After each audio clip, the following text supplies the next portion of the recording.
igualmente. ¿Qué anda haciendo? Trabajando, calificando alumnos y trabajando y haciendo investigación. Y mañana entrevistas de radio también preparando. También de radio. ¿Qué dos. anda? Dos, una para local y otra para Puerto Vallarta. El tema es Gaza, el tema es Ucrania y pues hay que actualizarse. ¿Y qué va a hablar de Gaza y Ucrania? Ahí. Es lo que ha pasado recientemente, Sí. nada actual. Simple y sencillamente que Vladimir Putin pues se pone, no ha cumplido nada de lo que le ha pedido Donald Trump y realmente se ha burlado de Donald Trump, en donde si hemos visto así, ha hecho uno de los peores ataques en esta semana pasada, con muchos drones, varios muertos civiles, en donde la respuesta que le da Trump a Putin es pues parece que no está haciendo caso, que se está volviendo loco y que pues va a haber la respuesta de Estados Unidos. Y Estados Unidos tiene dos respuestas. Una, o apoya a Ucrania como lo estaban apoyando, y al apoyar a Ucrania pues es intensificar la guerra. Sí.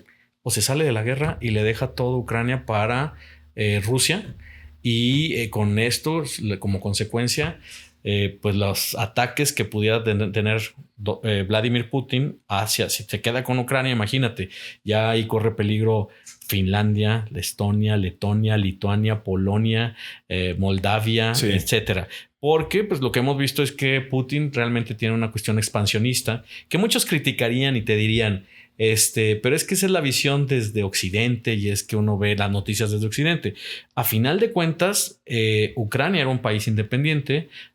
Vladimir Putin se queda con 4 provincias, y esto lo hemos estado viendo desde el 2014 con la guerra de Crimea. Se queda con Crimea. Ese sí tenía una cuestión histórica.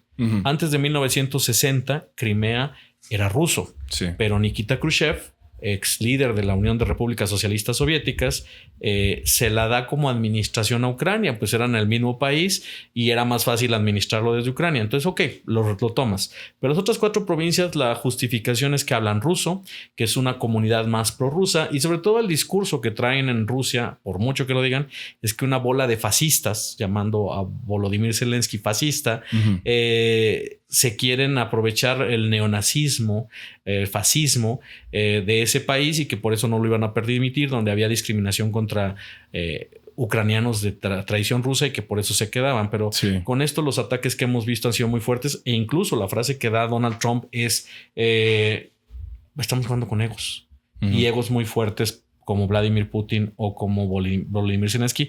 Pero es obvio, y parece ser que Donald Trump no se ha dado cuenta que Putin, no sé por qué le tiene tanto respeto. Yo entiendo que viajó desde hace muchas décadas a Rusia y algo le gustó mucho allá.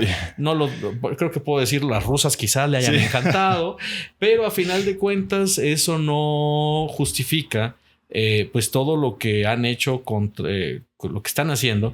Y también entiendo que Donald Trump tiene una fascinación por los líderes autoritarios que no se les impone, y más bien a otro tipo de líderes es donde los maltrata. Y vimos cómo maltrató a Volodymyr Zelensky, que luego con esto cambio de tema, pero bueno, tú me haces las preguntas. También cómo maltrató al presidente de Sudáfrica.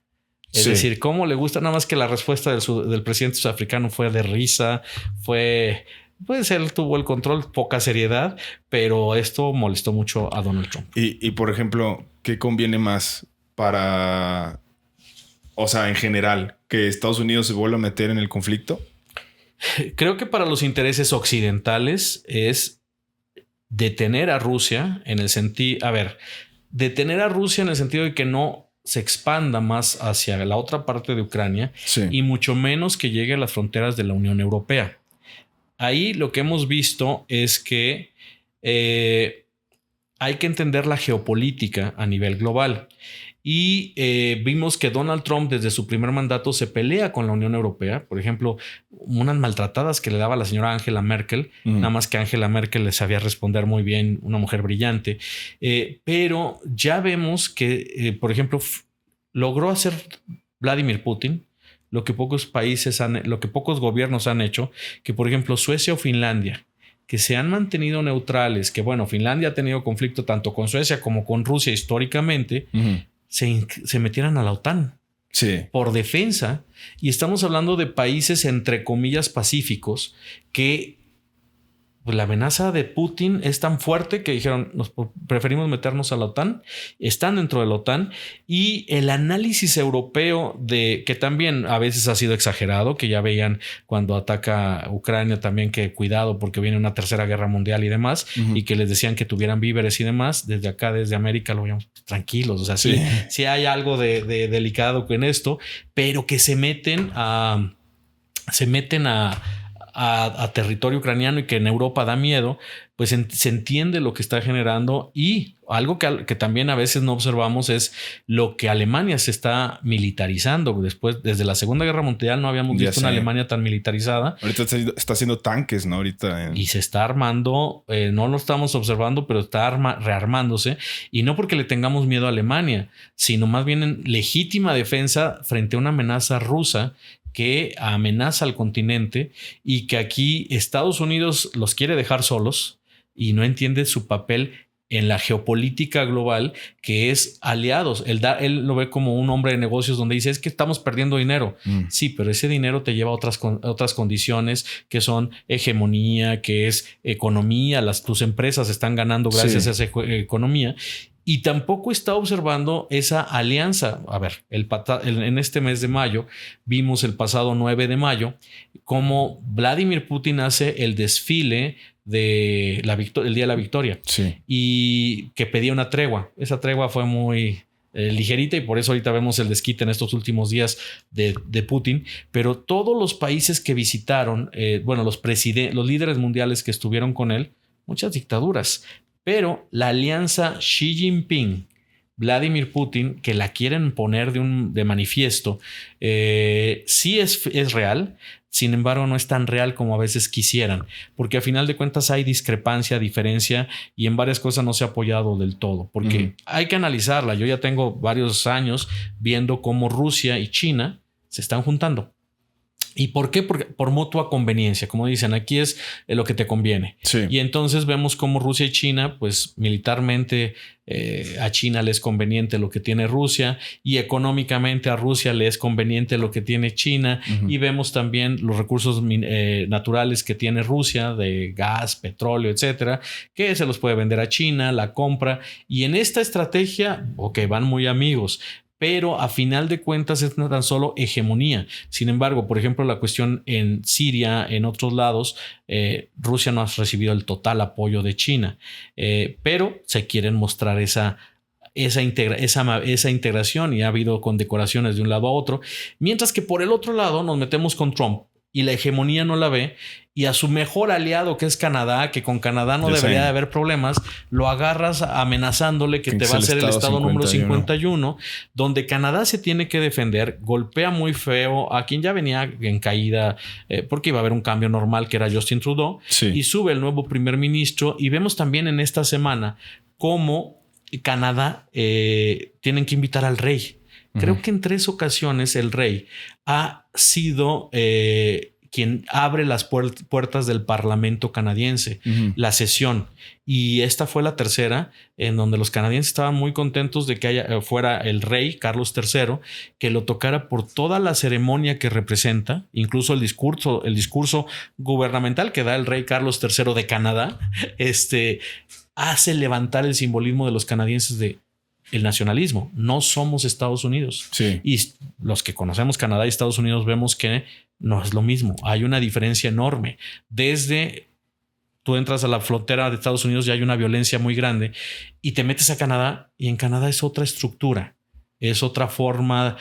Podrán ser como primos, pero no o hermanos, pero distintos. Sí. Entonces no es Canadá no es Estados Unidos, y tiene que defenderse. Y como en una de las visitas que le hace el nuevo primer ministro canadiense a Donald Trump, donde le dice, pues es que hay cosas que no están en venta, señor presidente. Sí. Como esta Casa Blanca, pues si la quiero comprar, ¿me la vende? No se vende. Como el castillo ¿cómo se llama? El Palacio de Buckingham. Hay cosas que no se pueden vender. Sí. Y Canadá no está en venta. Y por ejemplo, todo este discurso de Donald Trump tan agresivo, ¿por qué?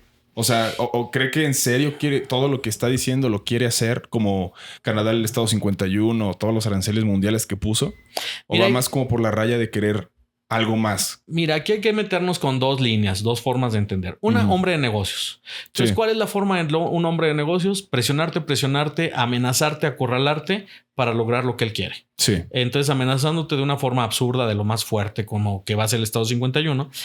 Y pues lograr, por ejemplo, amenazó con los aranceles al mundo y luego cómo ha ido reduciéndolos. Es una estrategia de negociación que Trump tiene, de una estrategia fuerte de negociación para llegar a obtener lo que quiere. Bueno, ese es un lado. Pero si hablamos de geopolítica, en esto que es, por eso no, por todo lo que empecé con la plática, Sí. es decir, a ver, América es desde el Ártico hasta el Canal de Panamá de entrada. Sí. Ya ves que también amenazó a Groenlandia con quedarse con Groenlandia. Y desde Groenlandia hasta Hawái, el Pacífico. Esto es mío, esto es de Estados Unidos. No te metas. Porque de repente uno volteaba y decía, ¿por qué la amenaza contra Groenlandia? La amenaza contra Groenlandia, porque dices Dinamarca, pues Dinamarca está por allá muy escondido, muy a gusto con sus problemas del rey y tiene una primera ministra. Entonces, no, de hecho, una de las primeras llamadas de este mandato fue con la primera ministra a principios de este año y dicen que se gritaron. No lo sé, tenía uno que haber estado ahí, pero según leí, era nada más mostrar que ese territorio era de ellos, porque donde se vio muy claro fue en el Canal de Panamá. ¿Qué pasó en el Canal de Panamá? Hay una cantidad de empresas chinas metidas ahí y lo único que logró fue que Panamá pues las tratara de darle privilegios a Estados Unidos. Y era en una cuestión de negociación muy agresiva de China, no te metas a este lado. Ahora, ¿qué queda pendiente? Sudamérica. Sudamérica, ¿de qué lado está? ¿Del lado chino? ¿Del lado estadounidense? Ahí luego me brinca la idea de Venezuela. ¿Qué está pasando con Venezuela? Resulta que Venezuela, por un lado, este domingo hubo elecciones. No participó la oposición. Y entonces, ¿qué está haciendo Venezuela? ¿Presidenciales? No, municipales, locales. Ya. En donde, no, las presidenciales fueron el año pasado, ¿no? y que fue un total absurdo porque quien ganó fue Nicolás Maduro. Edmundo González, se me fue el nombre, pero él ganó y a final de cuentas se la roba el régimen. ¿Y por qué lo estoy diciendo? No porque yo tenga las pruebas, sino porque simple y sencillamente el gobierno de Nicolás Maduro, si presentaba pruebas, pues hay gobiernos como Brasil o Chile, que son también de izquierda, le decían, presenta pruebas y te reconocemos. Nunca las presentó. Sí. Fue, el tribunal lo dice y ya. Entonces, eso sí, es como decir, a ver, ¿tienes pruebas de que pasaste una materia? Pues aquí está mi 10. Pues ya que hay pruebas. Sí. En cambio, no, pues es que se me olvidó, no lo encuentro. Bueno, vamos al Cardex. El Cardex se perdió.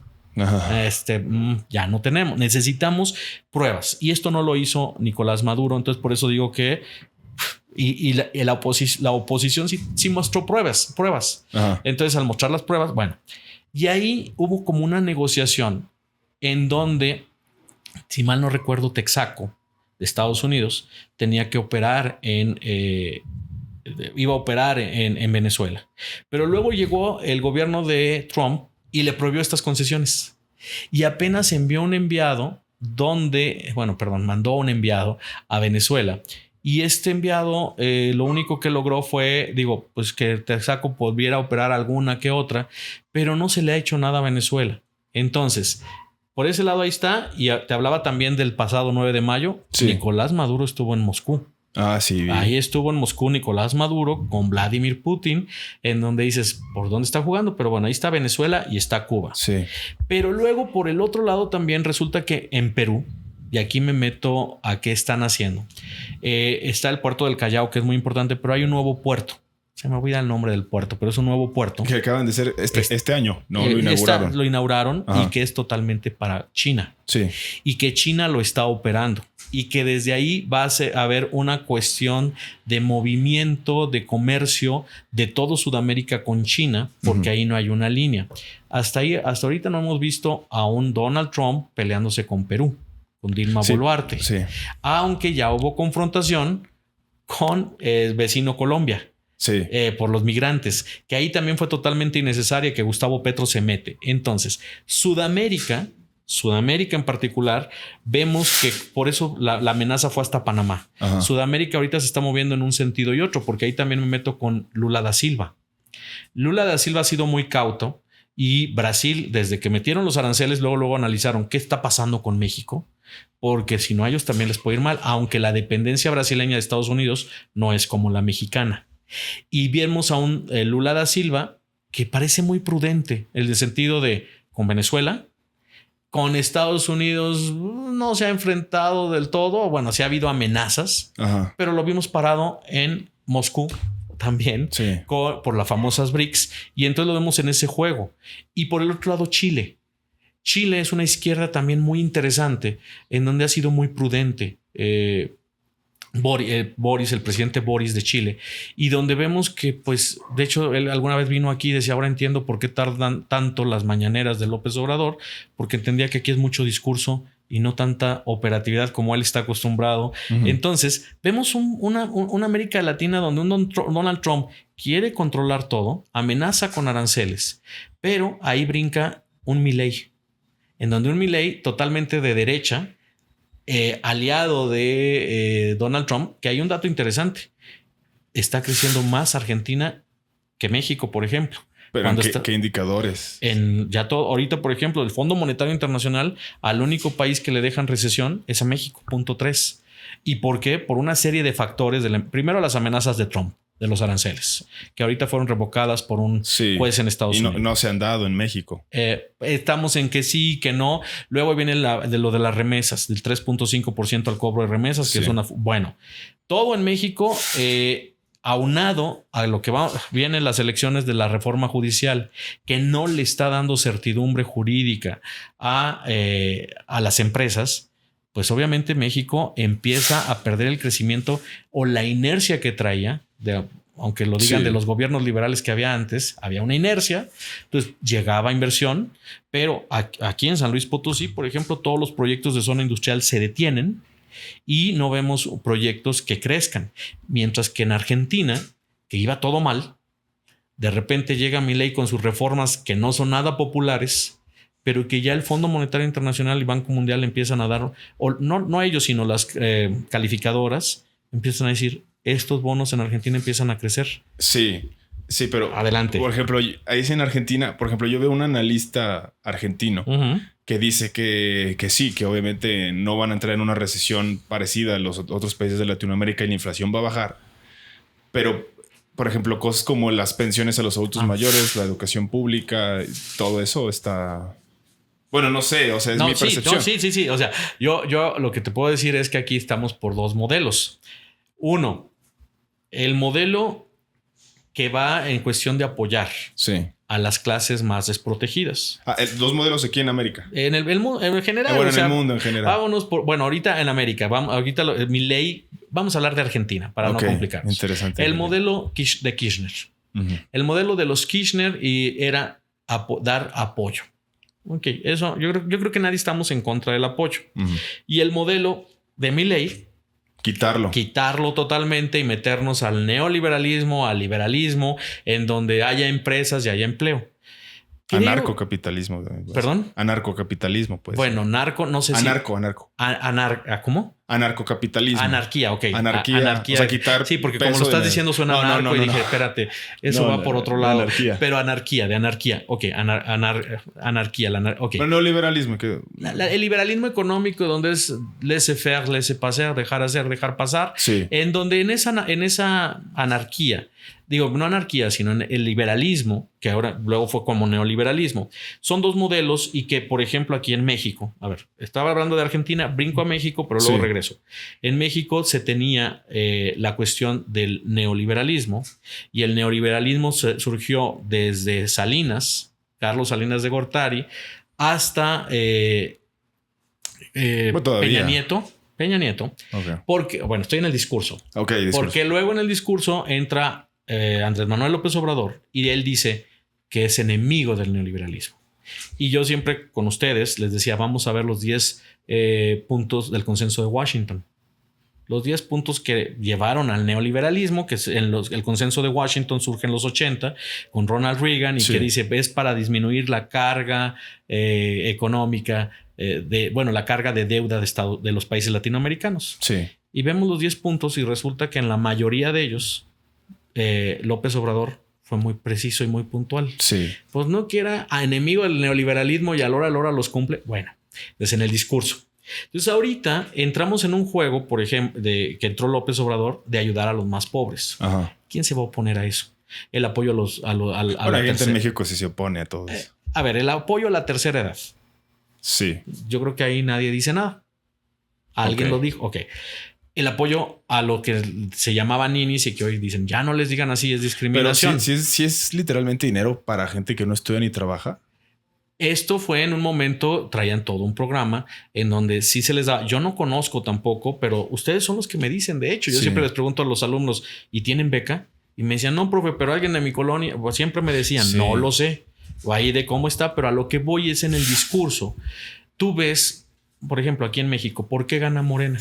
Porque tienes un clientelismo grande de apoyos económicos, que no está mal, pero a final de cuentas también se debe de permitir la actividad económica. ¿Ok?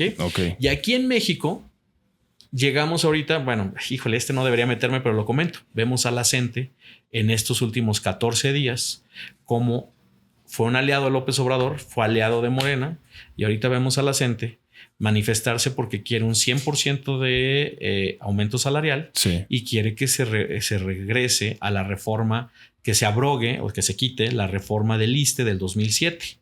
Y las manifestaciones que tienen allá, en fin, no me meten en el tema porque genera mucha discusión, pero a final de cuentas ahí los tenemos. Entonces ya vemos un pleito de que la CENTE, aliada de la 4T, ahora se está peleando con Peña Nieto. Entonces dices, ¿qué está pasando? Porque ahí ya el clientelismo político no está funcionando. Entiendo que Claudia, la presidenta de México, Claudia Sheinbaum, creo que en abril del año pasado les dijo que estaba de acuerdo. Pero ya que toma el poder, no hay dinero. Y regresó a Argentina. Ok, a ver. Para irlo explicando, porque ya lo revolví. O sea, ahorita se paró que en México el discurso de México era antineoliberal, aunque cumple con los 10 puntos del consenso de Washington. No todos, la mayoría. La gran mayoría. La mayoría. Ok. Pero que ahorita lo que voy es que se genera un clientelismo político por esas dádivas. Sí. Y por eso va ganando. Entonces, ¿qué pasó en Argentina? Igual, se daban dádivas, la gente, que mucha gente me dirá, no le digas dádivas, son apoyos y que han salvado a mucha gente y que ha sacado a la pobreza. Ok. Pero aquí hay que llegar por eso mencioné a la CENTE, a una realidad. Es decir, por ejemplo, nuestros padres nos quieren mucho. Y por mucho que me prometan mi papá o tu papá, te voy a dar un coche, un Mercedes-Benz. Y dices, wow. Sí, papá, todo lo que tú me digas Mercedes-Benz. Y me saco. La realidad es que no me alcanza ni para dar un bochito. Entonces nos tenemos que meter en la realidad que para que mi papá me dé un Mercedes-Benz, necesita otro trabajo o más ingresos. Y si no tiene esa fuente de ingresos, ¿cómo me va a dar un Mercedes-Benz? No le da para el bochito. El gobierno es igual. El gobierno no necesita recibir ingresos. Si no recibes ingresos, pues por mucho que te quiera dar Mercedes-Benz, no lo hay. Entonces hay que ver cómo se generan esos ingresos. Entonces por eso te dije, hay dos modelos. Uno que quiere dar y que da. Pero que hay recursos limitados.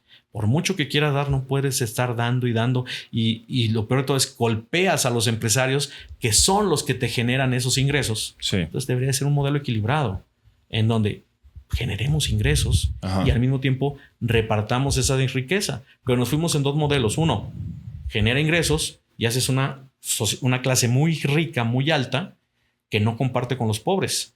Y por otro lado, no, entonces quitémosle y démosle a los pobres, un tipo Robin Hood. Pero ahora, ¿qué les quitamos? Cuando ya no hay dónde. Y es ahí donde viene porque hablando de modelos, vámonos mejor a un modelo que, bueno, ya ves que dicen que somos Dinamarca en México y que de mejor sistema de salud, porque un modelo en ese sentido, donde los impuestos son del 49 punto y algo por ciento, casi el 50, pero hay una correcta distribución de los impuestos, en donde no vemos un diputado que vivan como nuestros diputados aquí. Ellos andan en el metro tranquilos. Aquí los vemos en 3 camionetas. O sea, empezando diputados, y ahí me voy por cualquier partido político. El que tú quieras. Desde PAN, PRI, PRD, que ya no existe, Morena, MC, todos. Tú ves los de diputados y cuál es austero. López Obrador pedía la austeridad republicana. ¿Y qué está pasando con uno de los voceros de diputado de Morena, que le acaban de descubrir una casa de más de casi 4,5 millones de dólares, su casa, y dices que yo fui un gran empresario? Y volteas y dices, bueno, y la austeridad republicana.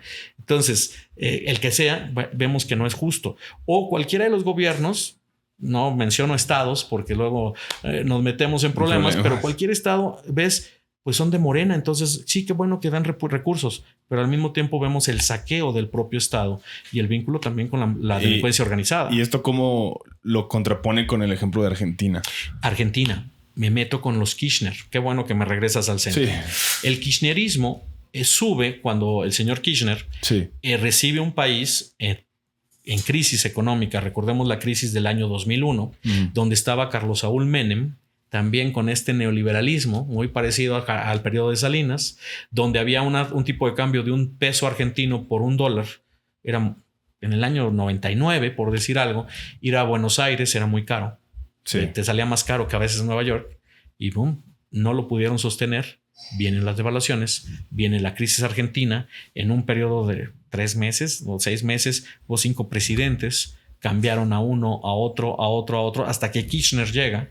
Y Kirchner llega diciendo, rompiendo con el Fondo Monetario Internacional, donde tenían una deuda que se debería de pagar. Incluso Kirchner viaja a varios países. Recuerdo mucho que dicen que fue a Alemania y le decía a los jubilados alemanes, condénenos la deuda, al menos la mitad, porque no tenemos con qué pagarles. Y ellos decían, todo mi trabajo se los perdono. ¿Por qué? Por malas hasta jitomates le aventaban.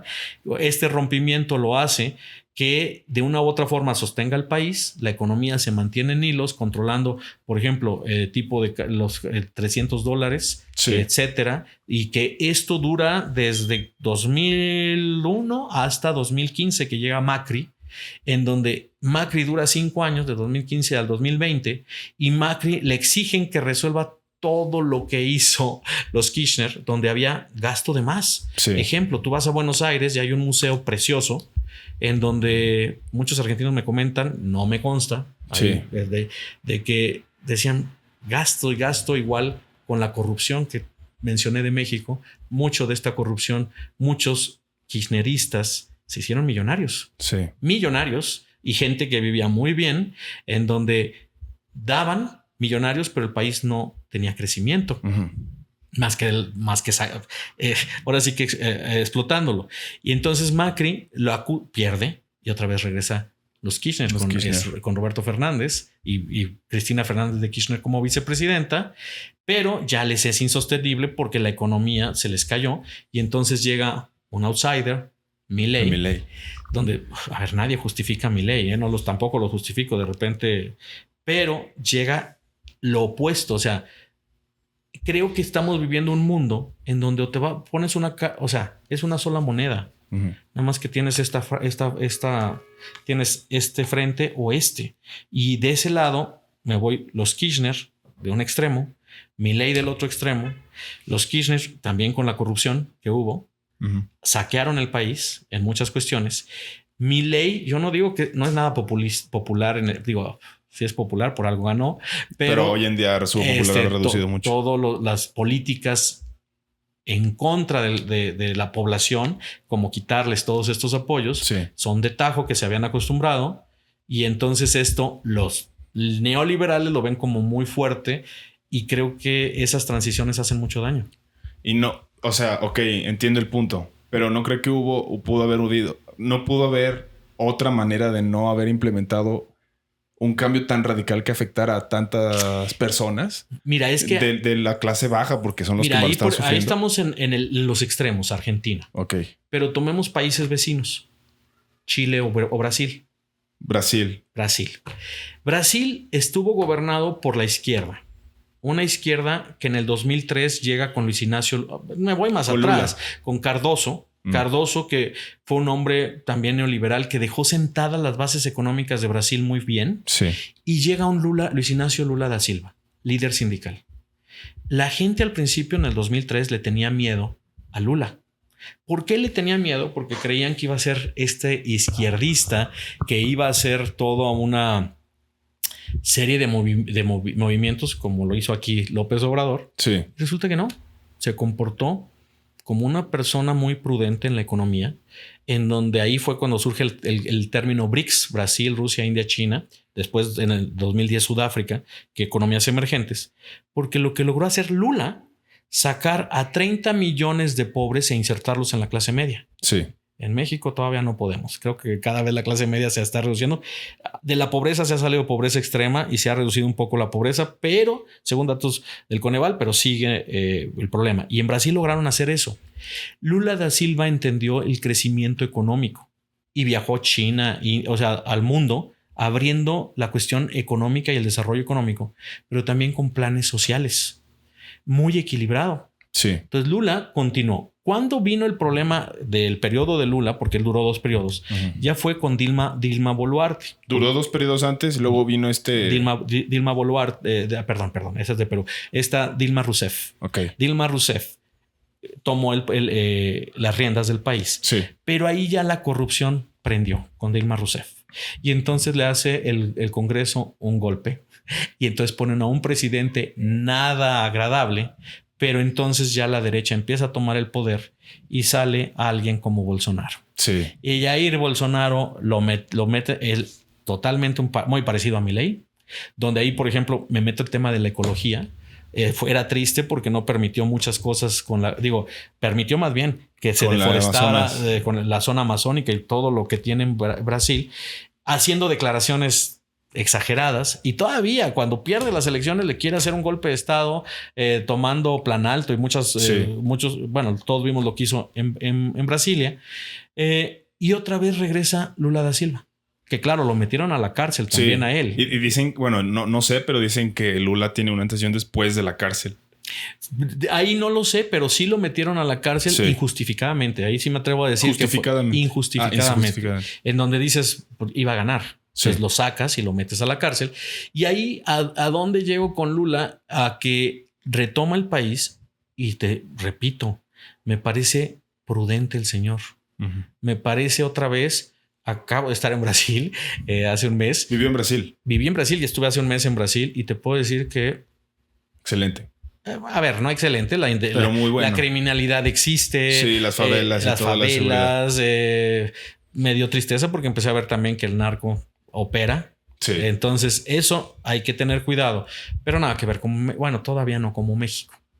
Sí. Nada que ver en qué sentido. En distribución, producción, etcétera. Producción y todo eso. Distribución. O sea, México es otro. Bueno, algún especialista me dirá, sabe que está mal, Brasil está pasando esto. Yo, al menos cuando vivía allá, sabías que había, pero... O sea, la diferencia entre México y Brasil en cuestión... México es productor todavía, es distribuidor porque entra en Estados Unidos. Y en Brasil, por ejemplo, fronteras con Bolivia. ¿Y qué tanto tiene que ver el factor BRICS? Espérame. Entonces, lo que veo... ahorita voy a esa respuesta. Sí. Entonces, lo que veo de Brasil es un país que empieza a producir y que ha tenido, al menos Lula ha sido una izquierda moderada. Ajá. Una izquierda no tan... difícil, y por el contrario la derecha la ultraderecha de Bolsonaro ha sido pésima, mientras que en Argentina, tomábamos Argentina, vemos una izquierda no moderada y una ultraderecha tampoco moderada con Milei, en donde vamos a ver los resultados al final, porque a Brasil todavía lo sigo viendo como esa potencia económica de América Latina en crecimiento, y hasta ahorita con Lula se está viendo un equilibrio en fuerzas, democracia, no toma absoluta del poder, y que los empresarios trabajan y que sí tienen muchos vínculos con China, con India, con otros países, con las BRICS, pero al mismo tiempo con Estados Unidos, y más bien aquí el que se ve mal es Estados Unidos, en donde un Donald Trump amenaza con aranceles, pero dice nuestra economía no depende tanto de ellos, y hay que entender que también Brasil es un país con una cuestión agrícola muy grande. Tiene autosuficiencia alimentaria en muchos productos, casi son los primeros en producción de lo que me digas, tienen una producción grande. Entonces es un país que se va manejando. Ahí brincaría Chile igual. Chile, una izquierda también muy moderada, una izquierda respetada, una izquierda que no nada más se va con lo que dice, sino es donde te digo, es extremo. Pero la pregunta, ¿qué tanto tienen que ver los BRICS con el desarrollo económico de Brasil? Recuerda que BRICS fue una estratagema creada por Goldman Sachs. El señor Jim O'Neill en el año 2001 habla de que las economías emergentes van a tener un peso mayor que el grupo que los países ricos, que es el G7. Y ya está pasando ya. Y entonces él decía, sí, que por ejemplo China, Brasil, Rusia, India y China iban a tener un peso muy fuerte. Y entonces esa estrategia funcionó de maravilla de la primera década de este siglo. Del 2001 al 2010, maravilloso. Todos los países querían entrar porque él decía, tienen un crecimiento importante y también la cuestión de sacar a su población de la pobreza e insertarlos en la clase media. Sí. Todo bien.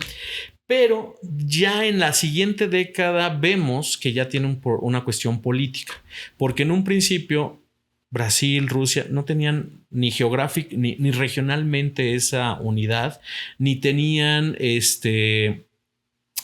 pues muchos vínculos, pero ya se fueron creando en donde utilizan esto, por ejemplo, el Banco de las BRICS, que el Dilma Rousseff es quien lo dirige, sí. En donde vemos un Rusia que no está insertado ya por la guerra con Ucrania dentro del sistema monetario, pero vemos un China fuerte para intercambio de divisas y sí le están haciendo un contrapeso, pero todavía Estados Unidos sigue siendo la economía más grande. Sí. Por mucho que esta economía funcione.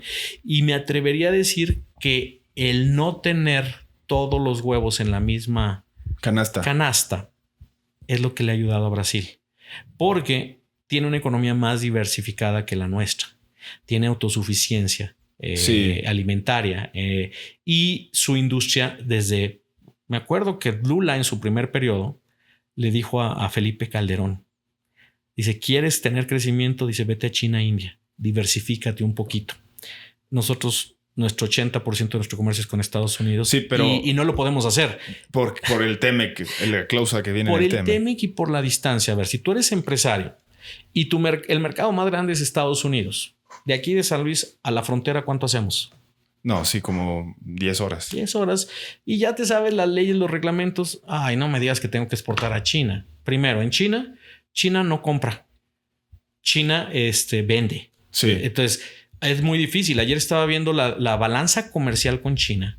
Creo que México, los números me puedo equivocar, pero le compramos a China como 115 mil millones de dólares, un poco más. Al año.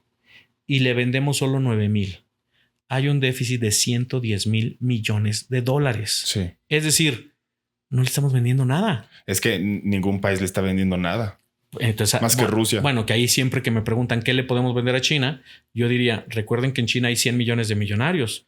Nos podemos meter con productos de lujo y vender. Se requiere una estrategia. Entonces, ahí es a donde voy. Por un lado, un mercado cerrado. Por otro lado, ¿qué mandamos? O sea, está lejos China, ¿no? Sí. Aunque ellos no tienen saturado, nosotros voltear a China y meternos con el reglamento chino está en chino. Y por ejemplo, esta idea de que los chinos puedan invertir en México como lo hicieron con Perú. Es que obviamente los chinos ahorita ellos tienen una estrategia muy grande de potencia económica. Sí. Estaba hablando de comercio, pero de inversión. Los chinos tienen, acuérdate, lo que se llama One Belt, One Road. Sí. Es la nueva ruta de la seda. Que México no entra en ese... puede entrar y de hecho se justifica. Bueno, a ver, expliquemos qué es y ahí nos metemos para poder entender lo de la inversión extranjera china. One Belt, One Road, que es la nueva ruta de la seda, fue una estrategia, una cantidad de dinero que Xi Jinping en su primer periodo, 2013, 2014, la promete y dice, vamos a utilizar la ruta de la seda para apoyar a todos los países que requieran infraestructura. Entonces los vamos a ayudar a desarrollar puertos, aeropuertos, carreteras, trenes, banda 5G. Algunas cosas gratis, otras a préstamos con muy bajo interés. O largos a pagar. Ajá. Y la única condición que les pedimos es que nos dejen utilizarla cuando China lo requiera. Cuando queramos. A esto, pues la ruta de la seda vamos desde Venecia, o sea, Italia, hasta China. Y el regreso de Marco Polo fue bajando por el sureste de Asia, recorriendo la India y por mar, la península arábiga, hasta regresar otra vez a Venecia. Abarcaba literalmente el continente asiático, el continente europeo, y por esa ruta de la seda juntaron a muchos países africanos, que son los que más han pedido, en el sentido de endeudamiento con China. Sí hay un endeudamiento, pero a bajo costo. Y aquí hay que verlo que desde el plan Marshall, después de la Segunda Guerra Mundial, nunca había habido algo parecido. De inversión. De apoyo. O sea, ¿qué fue el plan Marshall? reconstruir Europa con dinero del mundo, de Estados Unidos, que ahí, si fuera Donald Trump, diría no, ¿por qué le vamos a dar dinero gratis? Que no lo paguen. Sí. Pero no entendiendo a futuro o esta visión hegemónica de Estados Unidos que le sirvió el plan Marshall para convertirse en lo que hoy en día es Estados Unidos. China lo está viendo igual.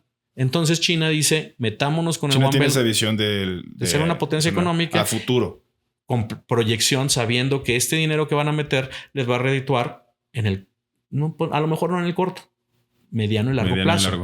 Y ahí están apoyando todo. E incluso le preguntaron al primer ministro chino, tengo un artículo que escribí sobre eso, que le dijeron, bueno, ¿y América cómo se justifica? Y él contestó, recuerden que estaba la nao de China y el galeón de Manila, que venía de Manila a Acapulco. Sí. Y decía, y ahí nos vinculamos a eso y claro que el apoyo puede llegar al continente, a la América Latina. Y entonces ahí Perú lo tomó, Venezuela lo tomó, nada más que con Venezuela vimos que hubo muchos proyectos de inversión que luego ya no pudieron pagar los venezolanos y también los chinos se salieron. Sí. Porque también ellos quieren, o sea, todo es bonito, pintadito.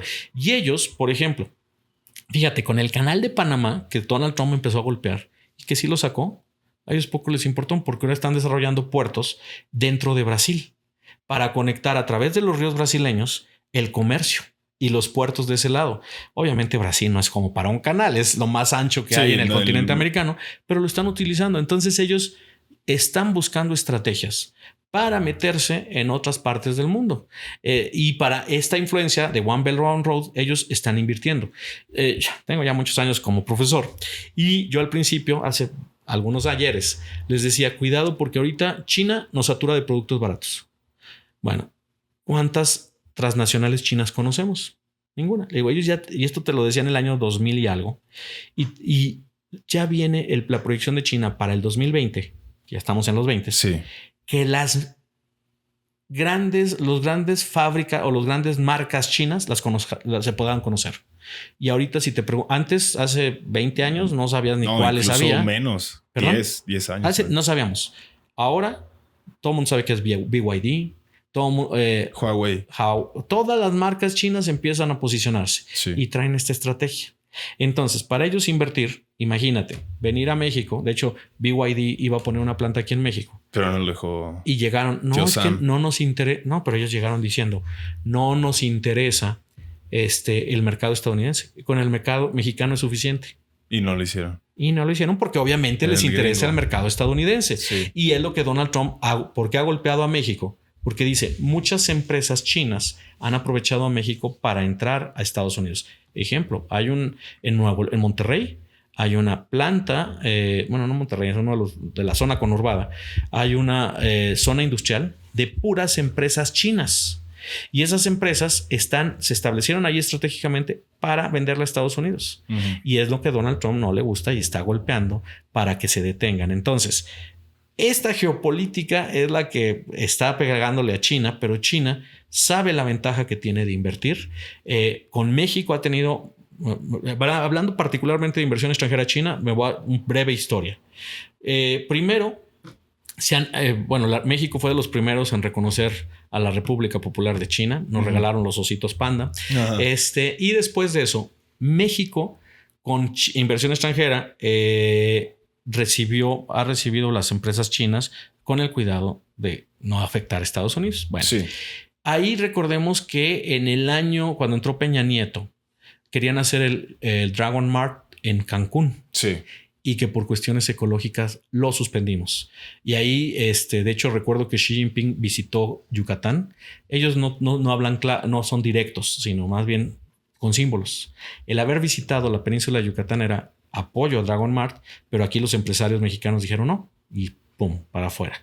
Luego, ahora con esto de que llegaron con empresas para aprovechar el nearshoring, se establecieron. Y todavía querían hacer más empresas. Ahorita se les está diciendo no, en el sentido de que Estados Unidos nos está presionando. Y recuerda, por ejemplo, todas las incautaciones que hizo el gobierno en Ciudad de México. Tenían un edificio enorme de 16 pisos vendiendo todas las chácharas chinas. Todo. Se les ha detenido. Entonces, los chinos van a llegar a México mientras Estados Unidos hasta donde diga. Okay. Y ya de ahí los va a ir rechazando. Sí. Entonces, esto mismo a ellos no les preocupa porque dicen, cuando me dejen entrar, entro. Cuando no me dejen entrar, me salgo. Y buscan mercados. Ahorita yo te hablé hasta el canal de Panamá y empezamos con la geopolítica de por qué Groenlandia y demás, porque hasta ahí es de Estados Unidos. Lo demás se está peleando y discutiendo de Sudamérica, aunque sigue siendo zona de influencia estadounidense. Y ahí brinca Argentina o brinca, por ejemplo, Ecuador también con Noboa, que tenemos problemas diplomáticos con ellos, pero ahí brincan esos dos y antes pues casi todo era de izquierda. Y ahorita todo esto que acabamos de hablar, de un repaso general de la situación geopolítica, ¿cómo está México? ¿Cómo lo ve?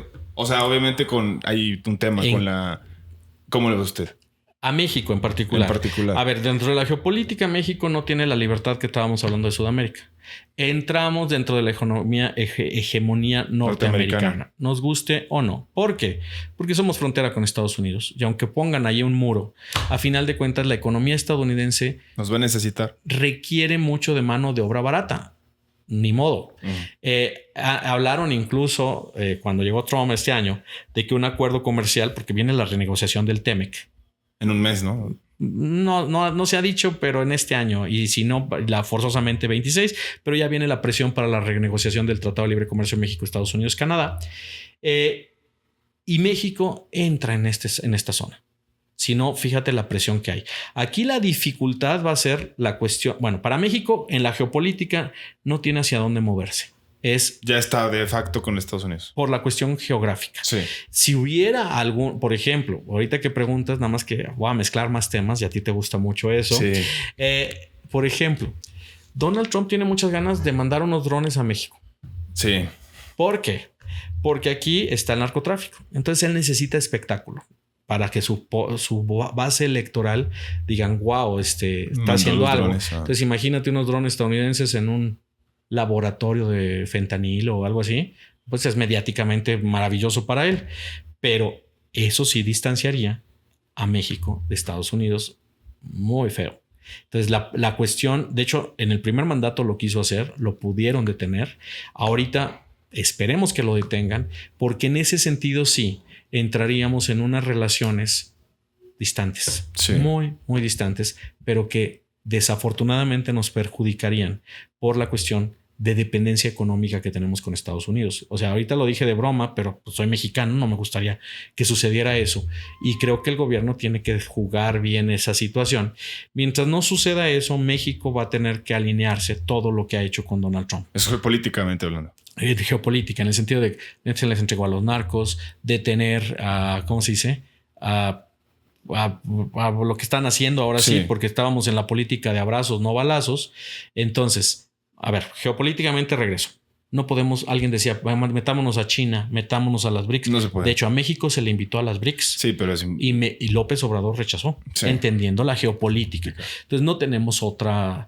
Podemos diversificarnos, pero esto es poco a poco. Es como irnos desapegando a Estados Unidos, pero por eso empecé con el ejemplo tonto de que está muy cerca y la mayoría de los empresarios, pues la gente somos cómoda. Nos vamos a ir por lo más fácil. ¿Para qué le doy la vuelta al mundo? Sí, puedo. Y aquí voy a ganar más. Entonces eso ha funcionado. Entonces ese vínculo ahí está. No estamos en otra parte. Y más bien lo que observo en el mundo, no sé si tenga yo razón o no, la geopolítica, la globalización. No es el fin de la globalización. Continuará. Pero vamos a ver una globalización muy regionalizada. Sí. En el sentido de que México, por mucho que nos queramos insertar en Asia-Pacífico, tendremos que usar puentes.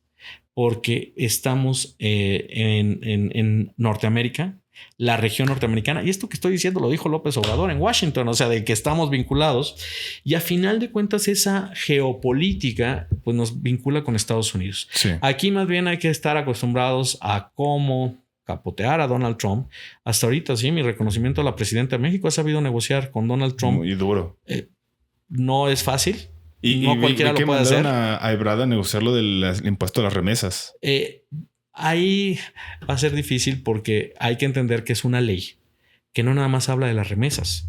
Es una ley muy grande de impuestos. De hecho, el que ya se enojó fue el señor Elon Musk. O sea, Elon Musk acá por los impuestos. Es decir, Para empezar, el nombre de la ley, más grande y hermosa ley que haya existido. Bueno, qué nombrecito de una ley. No nada más es lo de las remesas, sino es un conjunto muy grande. Y recordemos que no nada más las remesas son para México, es para todo el mundo. Por ejemplo, la India manda muchas remesas, hay una cantidad de indios grandes. Las remesas son para todo el mundo. El impuesto es para las remesas de todo el mundo. Y me parece una posición política de Donald Trump, en donde otra vez, aquí más bien el problema, bueno, una posición política de Donald Trump, donde él ya tiene el Congreso. Tendríamos que ver que algunos republicanos digan que no, pero... Como con los aranceles, se los tumbaron. Se los tumbó un juez, una jueza, pero a final de cuentas él mismo los iba reduciendo, ni siquiera le entendía, iba jugando, porque fue una estrategia de negociación. Entonces, yo creo que aquí la cuestión con Marcelo Ebrard va a decir que si se logra va a decir algo, pero veo difícil que lo logre porque es una ley muy grande y tiene que haber un cabildeo en el Senado. De hecho, hay un posicionamiento de México. Yo creo que México, cuando tuvo a lo mejor el mejor cabildeo en Estados Unidos, fue cuando se firmó el Telecán con Salinas de Gortari en el 94, porque otro hombre que mucha gente no lo quiere, pero lo que sea que el señor fue muy inteligente, tan inteligente que nos quitó mucho dinero aquí también, pero que supo manejar muchas cosas en esa astucia y estrategia de la negociación del Telecán. Ok, entonces geopolíticamente hablando, México inseparable de a no ser lo que te dije, que se diversifique poco a poco. Y también que Donald Trump no vaya a hacer lo de los drones, porque ahí pues no hay otra visión. O sea, no hay otra posición más que inaceptable. ¿Y económicamente hablando? No, y también nos afectaría económicamente. Entonces, pero en la actualidad. Ahorita. ¿Cómo se afectaría? Económicamente hablando, el problema de México es que tenemos ahora sí que una tormenta, no quiero decir perfecta, pero tenemos una tormenta que no nos queremos dar cuenta. Primero, el escenario internacional es tormenta. No hay crecimiento y vemos que, por ejemplo, creo que Estados Unidos va a crecer al punto y algo por ciento. Sí. Es muy bajo, pero no va a decrecer.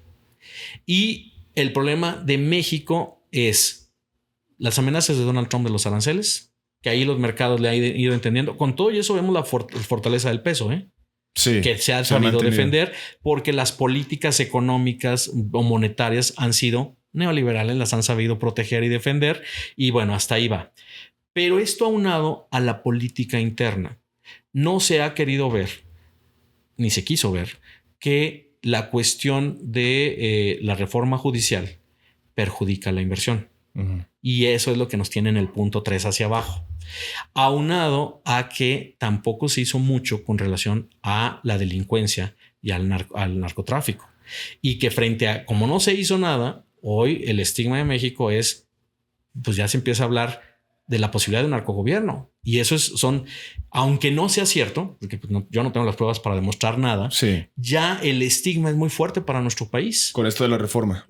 Por ejemplo, vamos a ver el lunes, yo creo que ya sería interesante, quiénes son los jueces, por ejemplo, del altiplano, de las grandes cárceles, y quién movilizó gente para ese tipo de jueces. Pues imagínate, a ver, lo que vamos a ver es que todos los a favor de Morena van a quedar en ese puesto, porque la oposición no hay.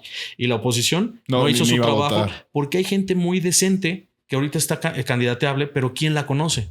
Porque ir a votar también no sabes por quién votar. Si antes por 5 partidos te vuelves loco, imagínate ahorita por todo lo que vas a votar, pues Chuchita Pérez y Juanito López y quién es. No tienes idea y votarlo, no sé. Yo creo que hasta la gente más educada no tiene todo el control de por quién votar. Y entonces obviamente va a favorecer mucho a Morena. Pero aquí no nada más Morena va a movilizar a su gente, sino también otros interesados también lo van a mover. Y esto es muy delicado dependiendo quién quede. Y en la cuestión de inversión afecta todo eso. Claro, porque si tú vas a tener $1 millón, los metes aquí en San Luis. ¿Y quién te da la certidumbre jurídica de que lo que se vaya a hacer esté bien y no tengas que negociar con la delincuencia? O quién te va a garantizar que no tengas que negociar con el gobierno del estado porque te pueda chantajear o etcétera. Este tipo de estrategias, si no hay ley, pues tú le tienes miedo. Y entonces $1 millón que yo quería traer a San Luis Potosí, pues me lo llevo en este momento. Aunque no me guste, me da más seguridad mi ley. No, le da más seguridad. Digo, eso lo dije con sarcasmo. En el sentido de a qué mercados me voy. Sí. Entonces, pues creo que sí es importante analizar que que esto no nos benefició. Entonces México tiene ese problema y tiene el problema también de seguridad, el cual ya es algo que, o sea, los muertos, etcétera, etcétera. Y creo que es un problema muy grande para la presidenta porque como que no, el paquete es fuerte y a veces se quiere minimizar, pero tenemos un país que pudiéramos estar en otra posición, en otras condiciones. Podríamos estar en otras condiciones. Tenemos todo, o sea, a ver, yo te hago una pregunta. ¿Hacia dónde nos dirigimos como país? ¿A qué se refiere? A ver, yo le hago esta pregunta a un chino. ¿Hacia dónde se dirigen como país? A la potencia número 1 en el mundo. Y tú no eres chino y me lo estás contestando. ¿Por qué te lo sabes? Porque es lo que percibimos nosotros de los chinos. Y el gobierno, la empresa y la universidad china están dirigidas hacia eso. Y nadie lo duda. Y están haciendo todas las estrategias para dirigirse en ese sentido. En la India, ¿hacia dónde va la India? También dirán lo mismo. Y mira que es un caos con una pobreza exagerada. El problema de castas muy grande. Eso, siempre llamo a la India el caos perfecto porque parece un caos, pero tienen una dirección. ¿Sí? Rusia, ¿hacia dónde va? Pues se quiere expandir. Y vemos a Vladimir Putin con esa expansión, no sé si buena o mala, o si nos quiere llevar a una tercera guerra mundial. Yo creo que mientras lo dejemos sin guerra, estaría muy bien. Pero tiene un... Ok, ¿hacia dónde vamos?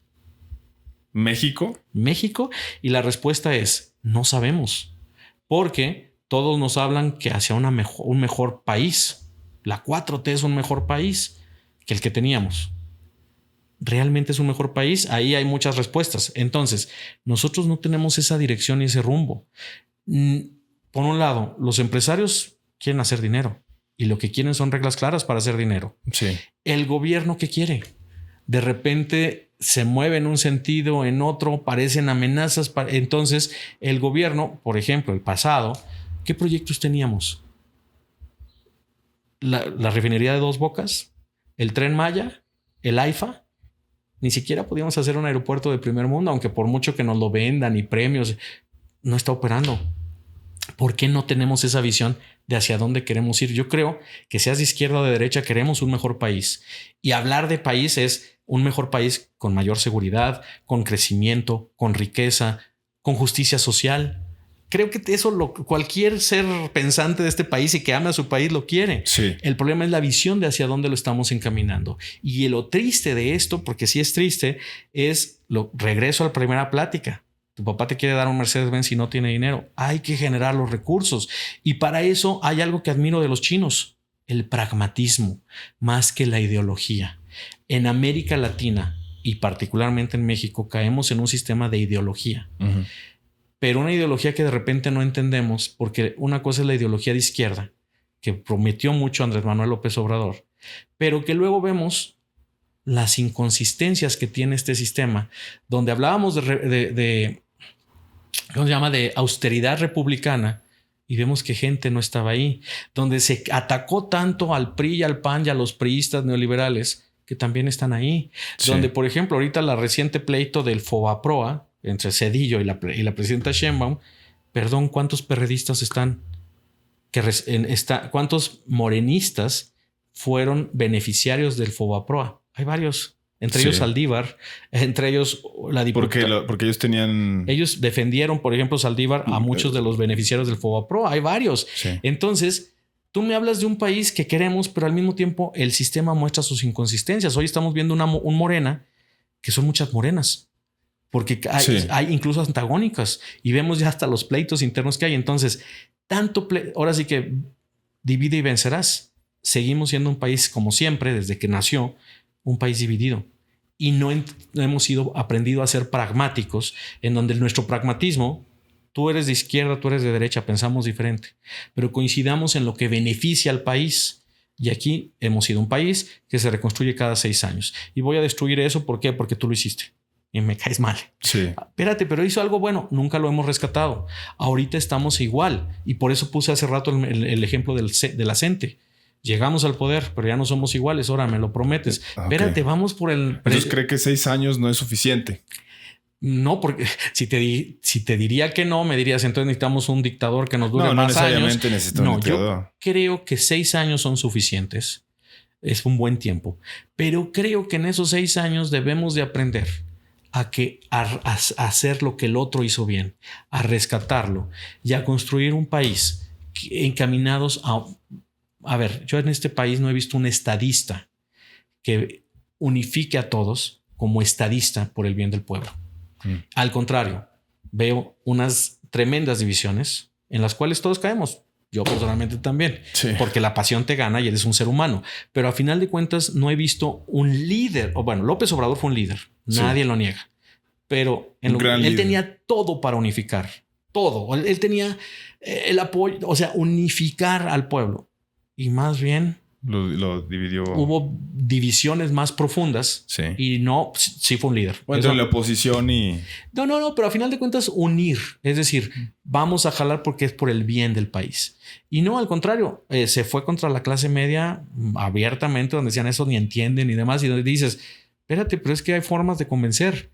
Si tú me estás logrando sacar algo, podremos convencer. Entonces yo creo que el problema de México, resumiéndolo, es en ser más pragmáticos y entender que hay cosas buenas para el país, para México como nación, y que debemos de quitar esas diferencias. Pero cuando digo esta frase, cuando la termino, parece que estuviera hablando de que todos seamos hermanos y viva the world peace, como dicen, porque parece ser que nuestra naturaleza, desde la época precolombina, este país siempre ha estado dividido y no hemos encontrado puntos de unión que nos unifiquen como mexicanos y que veamos a la nación. Porque más bien aquí todos vemos nuestros intereses individuales. ¿Y cuál es nuestro interés individual? El que no roba, el que no tranza, no avanza. Todas estas frases. Y entonces, ¿cuántos políticos ven el servicio político? No para servir, sino para servirse. Y desafortunadamente son una mayoría. Cuando esos políticos entiendan que los privilegios, por servirse ellos, no están beneficiando al país, a lo mejor habrá un cambio. Pero todo esto que acabo de decirte me siento como un soñador de world peace, o como, ay, hermano, mira, creen en Jesús, bueno, como religioso de creen esto otro y esto otro, y que a final de cuentas no cambia. Entonces va en nuestra inercia, se ve difícil la situación, y con todo eso hemos sido una nación fuerte porque aquí estamos y seguimos. Y a pesar de eso, sobrevivimos al priato, sobrevivimos a lo que le dijeron el PRIAN, y ahorita si Morena está haciendo algo mal también lo sobreviviremos porque somos un país fuerte y al final y muy resiliente. O sea, de una u otra forma caminamos y aprendemos a vivir. Esa adaptabilidad que el mexicano ha tenido, ojalá que no nada más sea adaptabilidad, sino que tenga proyección. El mexicano tiene mucho ingenio y tengo infinidad de anécdotas. Si ese ingenio mexicano lo hiciéramos para ser una potencia mundial económica, híjole, esto sería otra cosa. Y el sustento está en la educación. Pero ahorita tú que eres estudiante me puedes decir cómo está la educación en nuestro país desde primaria, secundaria, etcétera. Regreso con la CENTE. Los alumnos no están trabajando. Diferencia de los países orientales como Japón, Singapur, Corea del Sur. Al contrario, ellos una huelga la hacen con más trabajo. No somos orientales. No podemos hacer eso, pero ahí son nuestras grandes diferencias.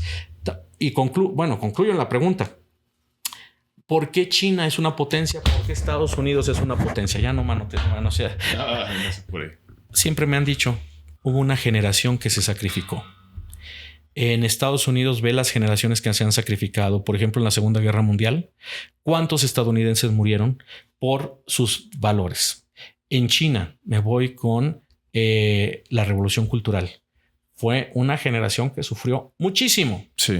En México, pues dijimos la Revolución Mexicana, pero eso fue caudillista. Y no hemos visto una generación en México que se sacrifique por las generaciones venideras y que se sufra, o bueno, no tiene que sufrir, pero que se sacrifique. Los rusos también lo hicieron.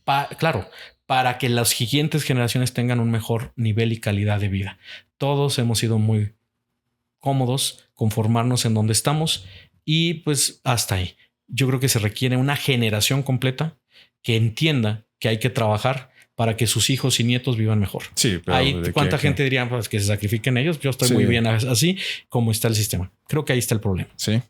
Pues bueno, le iba a preguntar, eso es por la parte de ¿qué me había dicho? De Estados Unidos, que iba a tener 2 entrevistas esta mañana, una y otra de conflicto Israel-Palestina. Y le iba a preguntar de Israel-Palestina. Madre mía. Pero creo que ya se nos fue el tiempo. No sé, como tú eres. No, yo estoy bien. No sé, ¿usted tiene tiempo? Bueno, vámonos unos 10 minutos más. A ver, eso es otra vez. Si no entiende uno las raíces de las cosas, no va a entender uno hacia dónde va.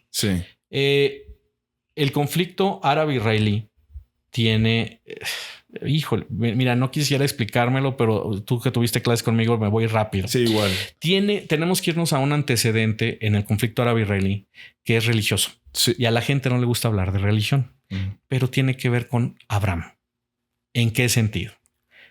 Si no nos vamos a lo bíblico que fue Abraham, entender que él primero tuvo un hijo con su esclava Agar, que fue Ismael, y tuvo su hijo legítimo después de eso con Sara, su esposa, que fue Jacob e Israel, y que de ahí viene el pueblo israelí. De Israel. O sea, del hijo ilegítimo de Abraham. Del hijo legítimo de Abraham, que fue el hijo de Sara, que se llamó Jacob y luego cambió su nombre Israel, y que de ahí Israel nacen las 12 tribus de Israel, los 12 pueblos. Del hijo legítimo. Del hijo legítimo, y forman al pueblo israelí, los judíos. Sí. Y que de ahí viene Jesucristo. Sí. Y que Jesucristo es el fundador del cristianismo. Sí, bueno, alguien diría no es Pablo, pero bueno, Jesús, estamos viviendo el año 2025 después de Cristo. O sea, ve la influencia que tuvo un judío. Sí. Bueno, por ahí a meterse en las religiones, pero me quedo con los judíos. Entender que de Ismael, el hijo ilegítimo de Abraham, nace y se dicen descendientes los musulmanes. ¿Sí? Ahí hay que entender que es un pleito familiar, en donde dice Ismael y dicen los musulmanes, nosotros somos el hijo mayor de Abraham. Ok. Pero los judíos le dicen, no, tú eres el hijo bastardo porque eres ilegítimo. Ve, la palabra que utilicé es muy fea. Pero es el término que... Digo, para poder entenderlo. Sí. Y por el otro lado, los judíos dicen, somos el primogénito y el legítimo. Sí. Bueno, ahí es como cuando dos medios hermanos no se quieren y se están atando y quitando todo. Porque estamos hablando de Israel, un terreno muy pequeño, la franja de Gaza, una franja que mide 40 kilómetros de ancho, de largo, por creo que 11 kilómetros de largo. Es una cosa chiquita. 2 millones de personas viven ahí. Y híjole, no quería... Bueno, ahí... Obviamente, recordemos que el Estado de Israel se crea en 1947 y que el Estado de Israel se mete en esa zona, que era una colonia, los franceses y británicos fueron quienes la dividieron, y que en el 47 llegan los judíos. Ya habitada esa... Por palestinos. Por palestinos. Y a muchos judíos no les gusta lo que digo, pero bueno, es como si ahorita de repente yo llegara y te dijera, vete de tu casa, y me vas a decir, ¿por qué? Pues porque hace 500 años yo era chichimeca y habitaba aquí San Luis Potosí, vete. Sí. Me vas a decir, no, ¿verdad? Y la única defensa... O sea, los palestinos llegaron después... No, los palestinos ahí estaban. Desde siempre. No, a ver, era el pueblo judío. El pueblo judío. A ver, estamos en los judíos. Por eso hay que meterse a la idea. Me fui con Abraham. Sí, pero... Me fui con la separación. Ok. El pueblo judío se queda en ese territorio de Israel y la otra parte... la franja de Gaza, no. Lo que era Israel y lo que era... Ay, se me fueron el otro nombre. Bueno, ahorita me acuerdo. Y llegaron los romanos. Y el Imperio Romano se mantuvo ahí teniendo ese territorio. En el año 70 después de Cristo, el Imperio Romano decide expulsarlos. ¿Sí? ¿Por qué? Por revoltosos y porque ya sus costumbres se habían brincado y no le gustó al Imperio Romano ya. Entonces los sacó de ahí y eso se conoce como la diáspora. Desde el año 70, de hecho, los últimos en salir fueron en el año 90, que fue en Masada, en la parte norte de arriba de Israel.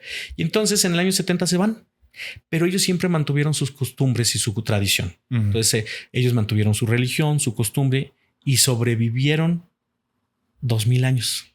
Por ejemplo, en el imperio español, bueno, en la corona española, eran perseguidos porque no eran cristianos y porque estamos hablando de los reyes católicos, por ejemplo. Sí. Decían, los judíos mataron a Cristo, vámonos. Entonces padecieron también. O sea, no fue tampoco fácil, pero en Rusia se les recibió, se esparcieron por el mundo. Sí. En México. Bueno, llegaron hasta México. De hecho, hay datos. Aquí en México están en Ciudad de México, pero también hay en Jalisco, si no me equivoco. Monterrey. Los sefardíes. En Monterrey también. O sea, la comunidad más grande en México es en Ciudad de México.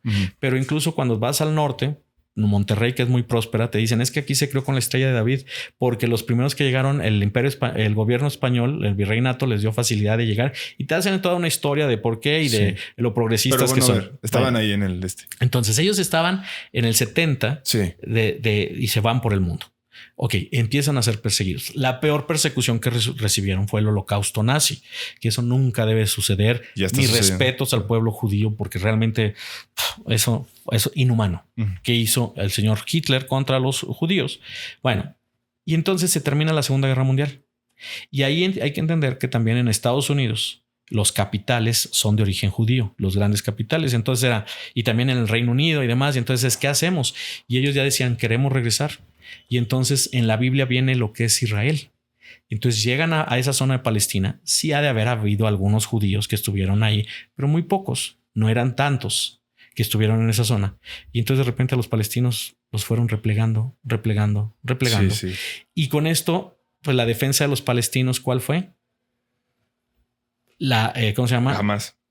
Pues bueno, terrorismo. Grupos terroristas. No, ahí hay que recordar a Yasser Arafat, que fue líder para la Organización de la Liberación de Palestina, que en la década de los 60 fue un gran terrorista, pero que luego con los acuerdos de paz de Oslo en el 93 se convirtió en Premio Nobel de la Paz. O sea, pero fue la lucha que pudieron hacer su reivindicación. Pero el terrorismo en Palestina nace a raíz de una represión de los judíos. No, de la llegada de los judíos y cómo los van replegando. Replegando.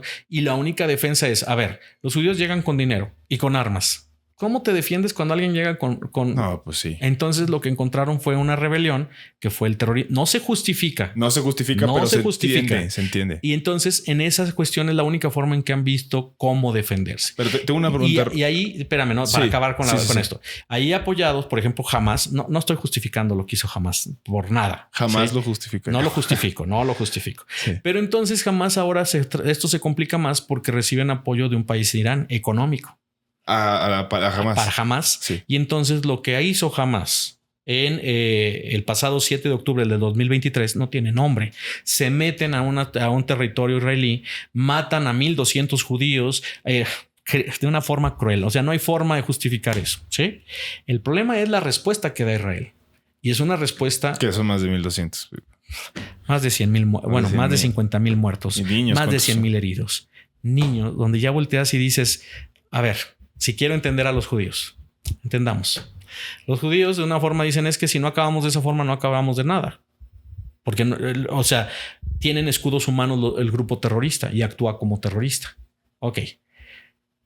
Pero de una u otra forma tampoco los líderes de Hamas están ahí. Aunque acaba de decir ayer, dijo Benjamín Netanyahu, que ya mataron el pasado 14 de mayo al líder de Hamas. Pero los líderes de Hamas viven en Qatar.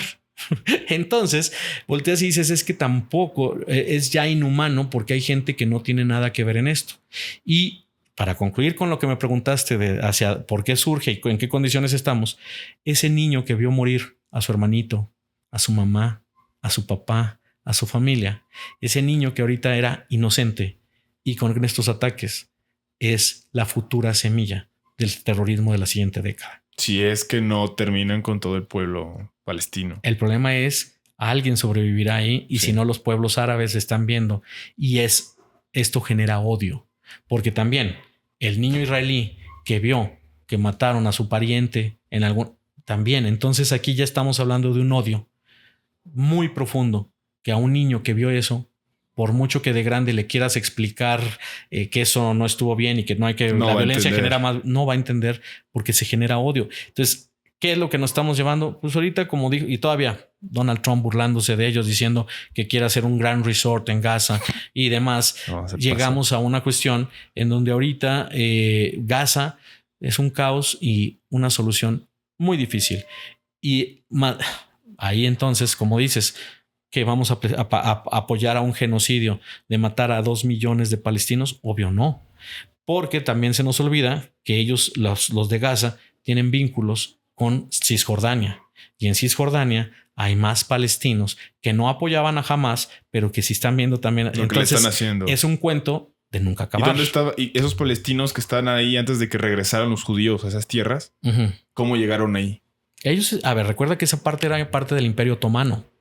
El Imperio Otomano surge del siglo VIII a 1921, en que se desaparece. Entonces, los palestinos tienen raíces en el Ahí imperio. se le llamó a la antigua Palestina, pero ellos son musulmanes. Recuerda que el Imperio Otomano controló la Tierra Santa durante siglos, que incluso ahí fíjate hasta dónde me llevas, a las cruzadas.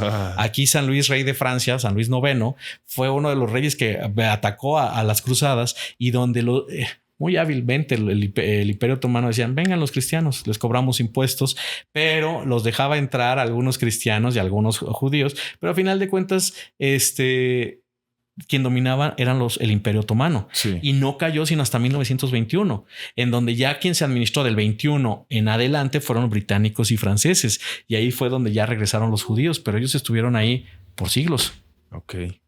¿Sí me explicó? Sí. Eso es la situación en Gaza entonces. En Gaza, y sí, que me da tristeza decir, pero es un cuento de nunca acabar, es un caos. Y ahí decía Donald Trump que una de las relaciones con Rusia era poder negociar con Irán algo para tranquilizarse, pero no. Ahí las potencias también juegan su ajedrez geopolítico local, regional, en donde encontramos una Arabia Saudita con un líder autoritario fuerte. Sí. Encontramos un Irán de los ayatolas que está apoyando a Hamas. Y por ejemplo, no hemos hablado de Hezbollah, que está al norte de Israel en Líbano, y que también hay un conflicto en esa zona. Sí. Porque, pues bueno, Israel llegó, está todo esto, y nadie puede hoy negar que tanto Israel tiene derecho a existir como Palestina tiene derecho a existir. Ahí concluyo. Pues muy bueno. Sí, muy bueno. Ibas a hacer una última pregunta. Era eso de que los palestinos, ¿dónde estaban antes de que llegaran? Pero yo creo que nos faltó también tiempo, ¿no? Siempre nos faltó. No sé, pues es que contigo siempre hablamos de más. De más. Pues son las 6.